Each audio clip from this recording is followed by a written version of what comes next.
Are small sensor cameras still viable? And should you even still be considering buying into them, especially if you're new to photography?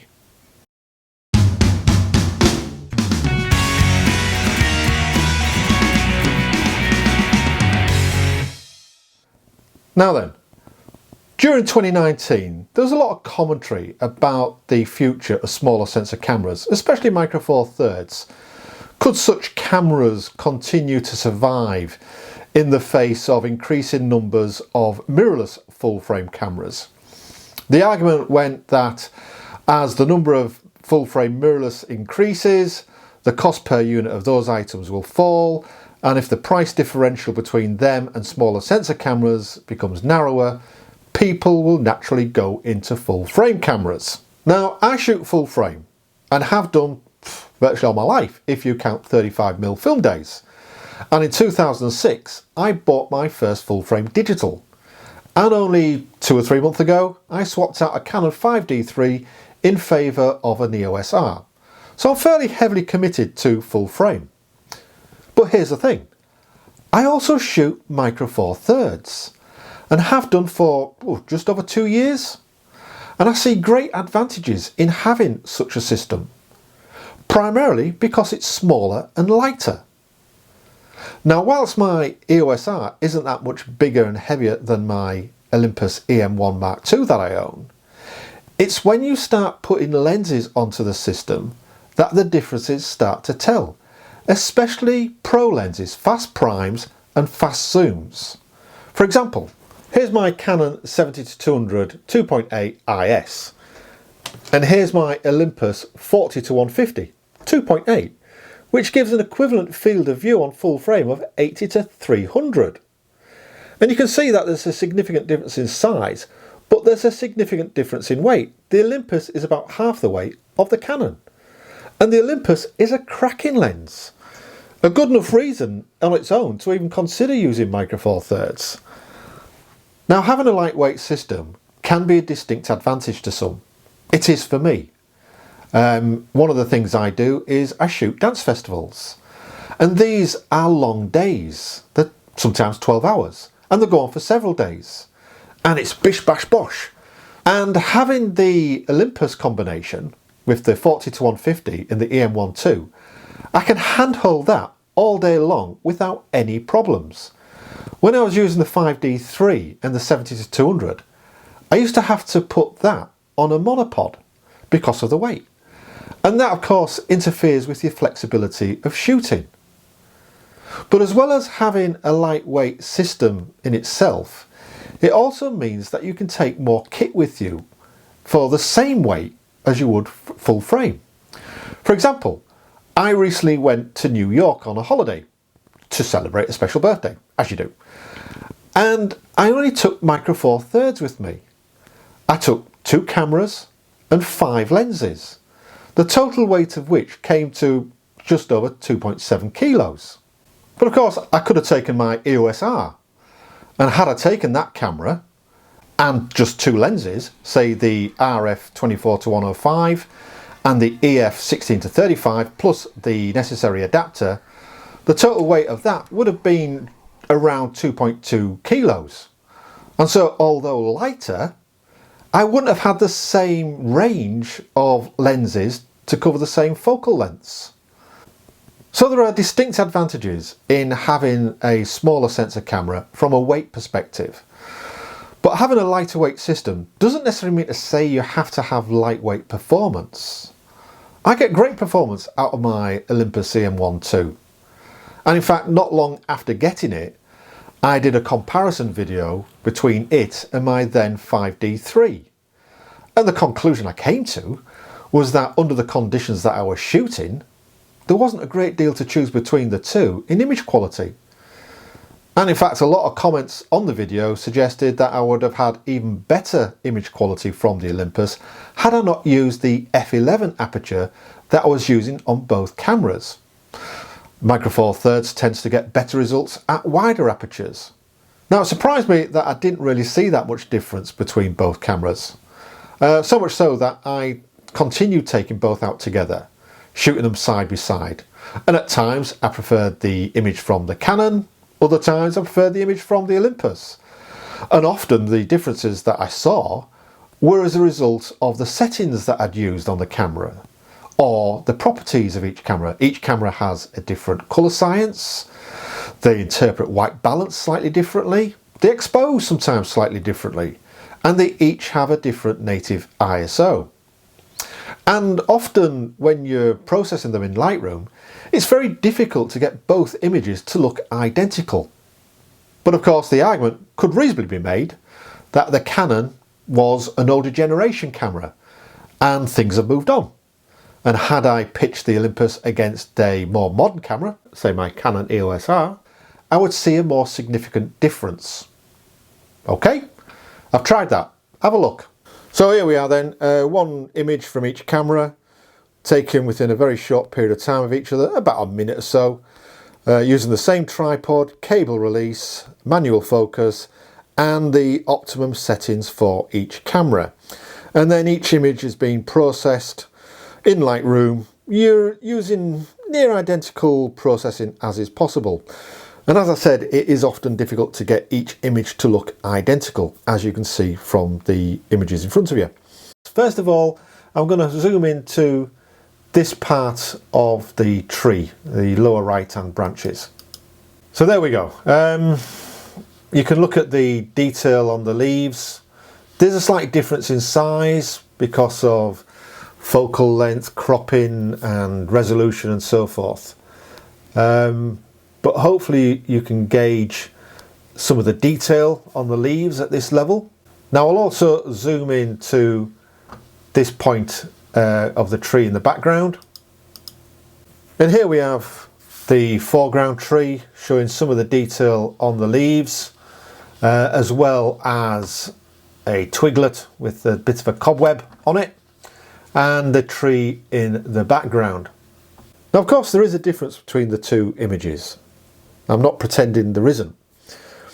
But is the difference significant? Bearing in mind one is a full frame 30 megapixel camera and one is a micro four thirds 20 megapixel camera. Some of you might not have even been able to spot which camera took which image. Others, I suspect, will have already identified it. So to put you out of your misery, the image on the right is the Olympus and the image on the left is the Canon.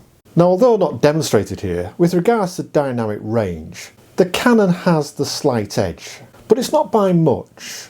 And if I do need to handle greater dynamic ranges when using my Olympus, that can easily be handled either through bracketing or by using graduated filters if required. Now this isn't a comparison video, not by a long chalk, and I'm not saying that the Olympus is a match for the EOS R. But under certain conditions, under normal lighting conditions, in my eyes, there's not a lot to choose between them.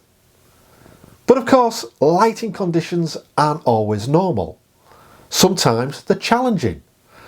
And that's why I still use full frame, because full frame has the edge in such conditions. It has the ability to go higher in the ISO range. When shooting the dance festivals, I shoot predominantly with my Olympus because I like the size and weight. And with that camera system, I can shoot up to 6400 ISO. And provided I get the subject in some light, I'm happy with the results. But I don't always have the luxury of having the full stage lights. Sometimes it's just the stage working lights and the house lights. And sometimes I need to get a faster shutter speed, which requires me to push the ISO up higher. And with my Canon 5D3, I was able to push the ISO on that one up to about 16,000 and still see about the same amount of noise that I see with my Olympus at 6400. But using higher ISOs isn't the only way of dealing with challenging lighting conditions. You can use fast glass, f1.2, 1.4 lenses. And these are significantly cheaper for smaller sensor cameras than they are for full frame, and lighter. Which means that you can put together a pro-grade system using smaller sensor cameras and lenses significantly cheaper than you can with full frame, which can be a distinct advantage for many photographers, especially when starting out. But of course, that fast 1.2 lens on a smaller sensor camera, especially Micro Four Thirds, isn't going to give you that same extreme shallow depth of field that you see with full frame. And that's because depth of field is associated not only with the aperture, but also with the distance to your subject that you're focused on, as well as the focal length of the lens that you're using. So for example, if I'm using a 50mm lens on my full frame, to get the same field of view on Micro Four Thirds, because of the crop factor, I need to be using a 25mm lens. And a 25mm lens is always going to give you greater depth of field for the same distance to subject and aperture than a 50mm lens, regardless of the format that you're using. But that doesn't mean to say you can't get shallow depth of field from smaller sensor cameras. Of course you can. You just have to work differently. You either have to get nearer to your subject or use longer focal lengths. But of course, that's going to give you a narrower field of view. And so the choice is yours. If you want that extreme shallow depth of field at the field of views offered by full frame, then full frame or larger is really the only way to go. But smaller sensor cameras have other advantages. You tend to get more features for your money. I mean, my Olympus EM1 II is absolutely festooned with features, more than I tend to use. There's such things as Pro Capture, Live Composite, Live Bulb, Auto Bracketing, not just for exposure but also for focus stacking, and it does it in camera, as well as the high res mode, and that's a feature I tend to use quite a lot. And with high res in the Olympus, it actually produces the high res image in camera as a raw file, which is brilliant. Now, I'm not advocating to full frame users that they should swap over to smaller sensor cameras. I use full frame, and it has advantages at times. But it's not for everybody, nor are smaller sensor cameras. We all shoot different things in different ways. And there's no such beast as the perfect camera that will suit all of the needs for all of the photographers all of the time. And it's why I use two different systems. At times I prefer the full frame, others the Micro Four Thirds. And it's the Micro Four Thirds that I tend to use the most. In fact, since getting it, it's probably accounted for about 80% of my photography. And that's primarily because of its weight. I'm more inclined to take it out with me, especially when hiking and on holidays. And when I took it on holiday to the States, I don't feel that I lost out by not having a full frame system with me. The images I got, I'm more than happy with. And I think at times I probably wouldn't have got some of the images had I been lugging around a heavy full frame system. Now, I started this video asking the question, are smaller sensor cameras still viable, especially Micro Four Thirds? And I think the answer is yes. Yes, they are. And whilst they might not have some of the advantages of full frame, they are nevertheless smaller and lighter as a whole, as a system, than full frame. They're cheaper. As I've said, you can put together a pro-grade system a lot cheaper with smaller sensor cameras than you can with full frame. And often, as I've shown, there's not much to choose between them in image quality under certain conditions. So if you're looking for a new camera system, especially if you're starting out, don't be afraid of smaller sensor cameras. Go and give them a try. Try them out, preferably for a prolonged period of time and not just in the shops. That's the only way you'll find out what camera system is suitable for your own needs. Okay, I think that's it. I think I'll close it there. I've talked far too long already. It's been a long time since my previous video, about 18 months. And I am planning to do more videos.